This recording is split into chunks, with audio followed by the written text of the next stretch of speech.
దేవుని స్తోత్రం. మీ అందరికీ వందనాలు. లాస్ట్ వీక్ నేను ఊరెళ్ళడం జరిగింది. ఎందుకంటే లాస్ట్ మంత్ ఎండింగ్ జూన్ 30వ తారీఖు మా ఊర్లో మందిర ప్రతిష్ట అనుకోసమని వెళ్ళాను.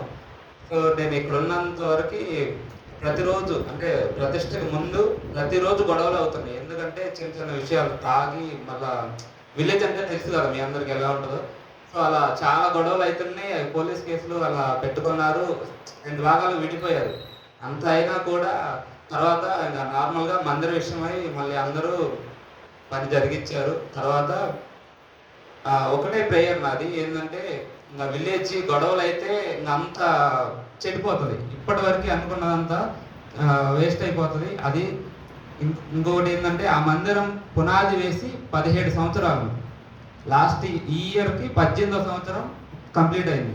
17 సంవత్సరాల నుంచి అంటే మాకు తెలియదు, పాస్టర్ గారు మనం చెప్తే మాకు అప్పుడు గుర్తొచ్చి మేము ఇంకా రీసెంట్గా 10 ఇయర్స్ బ్యాక్ అయిందేమో అనుకున్నాం.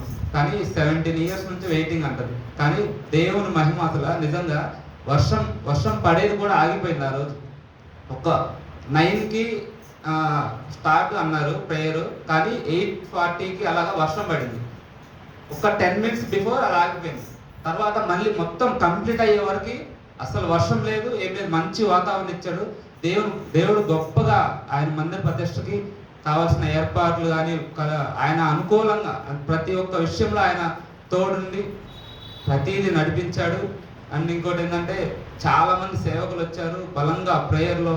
ఇంకా అన్యులు కూడా వచ్చారు. మన మందిర ప్రతిష్ట అసలు ఎలా ఉంటుంది ఏంటి చూడటానికి అన్యులు కూడా వచ్చి లోపలికి వచ్చి మళ్ళీ మొత్తం కంప్లీట్ నార్మల్గా మనం డైలీ వెళ్ళే వాళ్ళు రాలే టైంకి అన్యులు వచ్చి కూర్చున్నారు. దేవునికి మహిమ. అందుని బట్టి దేవునికి స్తోత్రం. చిన్న సాక్ష్యం దేవుడు జీవించున్నారు.